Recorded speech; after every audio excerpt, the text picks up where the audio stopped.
morning, or depending on when you're watching this, good afternoon, good evening, or good night. My name's Ross, and as always told, out of Voice of Radio. So today, I want to show you one of the weirdest, coolest deck lists I've seen in a little while. It's one that I saw floating around over on Twitter that some Japanese players were talking about, and it's one that I like very much indeed. And for anyone wondering, it's absolutely fine in our format post-rotation. Call it what you will. Oh no, there's a single card we're missing. Oh, I'm sure somehow we'll cope. So, it is all based around Inteleon and Arctozolt. And we might as well start with Arctozolt here because this is the card that we haven't seen very much so far. So, you know, seems like a fun one to start with. Now, Arctozolt here has, it's not for the attack, right? It is purely for the ability. But the ability says that when your opponent attaches an energy card from their hand to one of their Pokemon, they place 2 damage counters on that Pokemon. Cool. That's going to get annoying.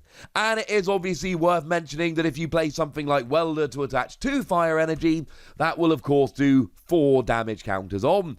Biting Whirlpool is good. We like Biting Whirlpool. But we need some kind of extra thing with it. The fact of the matter is you are not going to get enough damage counters onto the field. You're not going to get enough KOs just playing around with this. We need something more, and the good news, ladies and gentlemen, is that we absolutely do have something a little bit more. What we've got is Intellion V Max. Now, Intellion V is actually not too bad here. For a single energy, you do 40 damage to one of your opponent's bench Pokemon. Or active, any of them to be honest. And this is crucial, because there are a bunch of 60 HP Pokemon out there. They're rarer than they used to be, but they're still out there. So they attach an energy, you hit this, boom, 60 damage, that's a KO, down they go. Something like a Rowlet, for instance, which sees a bunch of play because it evolves into Decidueye, which is good. The one that's generally seeing play is the one from Darkness Ablaze. 50 HP. Well, would you look at that, ladies and gentlemen? Would you look at that? But, oh, and it does have a bigger attack as well. Free energy, 130, your opponent reveals their hand. We're hoping not to use that. If you're using that, something's probably gone a bit wrong. But then we get to Intellion V Max. For 1 water energy, you do 60 damage, and you may put an energy from your opponent's active Pokemon into their hand. Now, it's not what we're doing in this particular deck, but you can go ahead and play some energy denial, things like Crushing Hammer and Team Yell Grunt, etc., which will add to that and give you quite a nice energy denial deck. It's not what we're doing here, but I do want to mention it just as an option you've got if you're playing Inteleon. What we've got far better here is the second attack. For free energy, you do 160 damage, plus 60 to one of your opponent's bench Pokemon. And this is where the combo with Arctozolt comes in so beautifully. Because you're actually doing a lot of damage here. You're spreading 60 to the bench, while doing 160 to the active, and the whole time here, your opponent is taking damage every time they attach an energy to one of their Pokemon. Though I do have to mention I have some slight reservations here, because, you know, you're shuffling your whole Arctozolt into your deck, which means that you're not playing something like Frostmoth, and I do worry that getting free energy on consistently is going to be awkward. Certainly once or twice you'll be fine, but I think doing it regularly is going to be not as easy as it otherwise could be. Now, one of the other Pokemon we see here, actually, we might as well mention, the only one that's really been rotated here is Ditto. And that sucks, purely because if you want to be using Arctozolt here, you've got to be evolving from Rare Fossil, which is well, it's a trainer card, which means it's harder to search out. Which means we'd really like a Pokemon that could evolve into an Arctozolt, like Ditto can. So it sucks that Ditto's been rotated, but it's not the end of the world. We've also got ourselves a Mewtwo. That is the one from Unbroken Bonds. When you play it, you put a supporter card back on top of your deck. And, of course, Oranguru works very nicely here, because that lets you swap a card in your hand with the top card of your deck. And, of course, when combined with Mewtwo here, means you can get any supporter back as and when you need it, which is a very nice thing indeed. And then we got a few copies of Jirachi. We've seen Jirachi a million times. Look at the top 5 cards of your deck, find a trainer card, put it into your hand. Nice and simple. We're good to go. Now, in terms of energy, we are playing some water energy here, but we're also playing that new special energy card, the one which is actually coming out in Vivid Voltage, Wash Water Energy. This is the one that prevents all effects of attacks from your opponent's Pokemon done to the water Pokemon this card is attached to. Remember, damage is not an effect of an attack. So it will stop special conditions, it will stop energy removal, it will stop instant KOs, it will stop you shuffling the Pokemon into your deck, etc, etc. But it will not stop damage. That would be proper job over the top broken. Kind of hilariously broken, but it would be too good. We don't like that, ladies and gentlemen. We don't like that at all. And you're playing a small amount of energy here. And so what we're looking at here is you generally are going to be using Hydro Snipe. 60 damage and put an energy attached to your opponent's active Pokemon into their hand.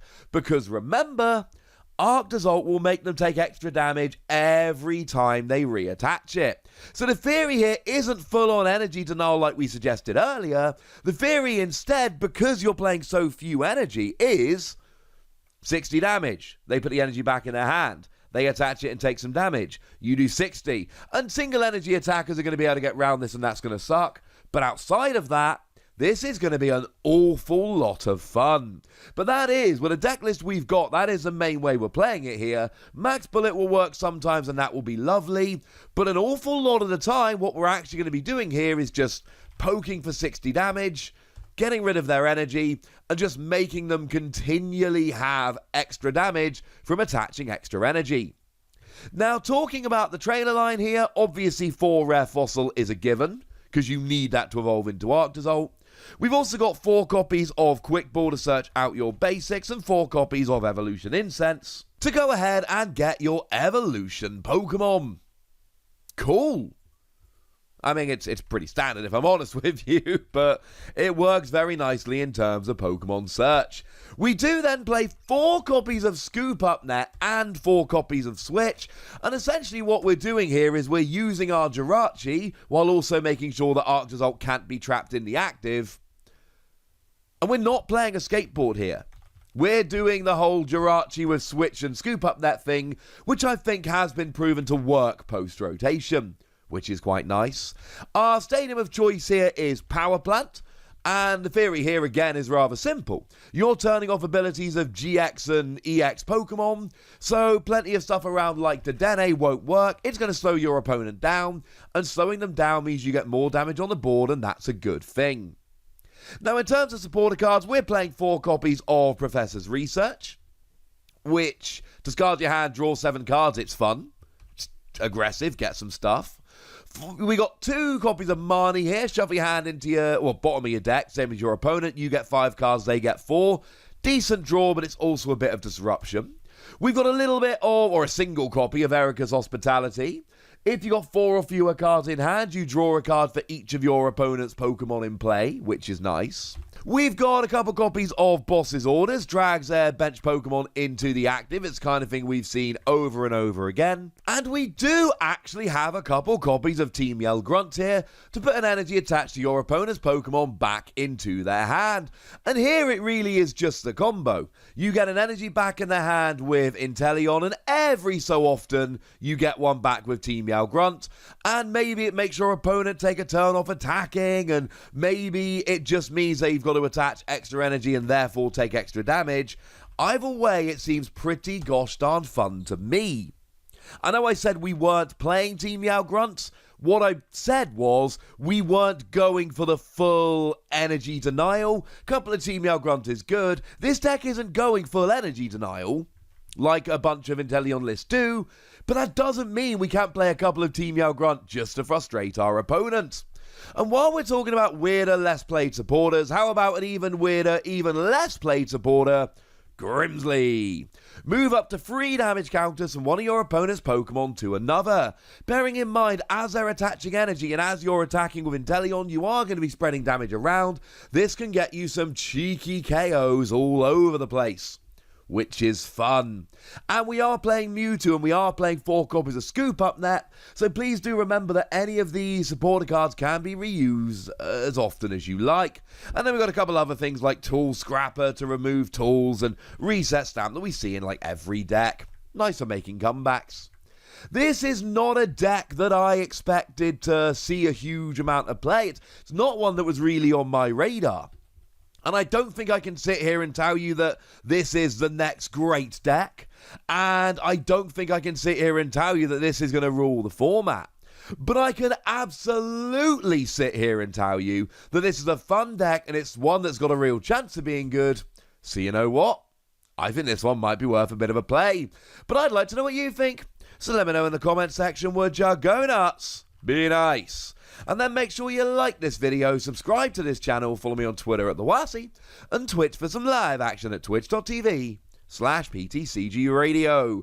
If you want to support the channel, get some bonus podcasts and all that good stuff, head on over to patreon.com/PTCGRadio, where you can do exactly that. But by far the most important thing as always, look after yourselves till next time, would ya? Thank you very much for watching. My name's Ross, and you've been watching PTCG Radio.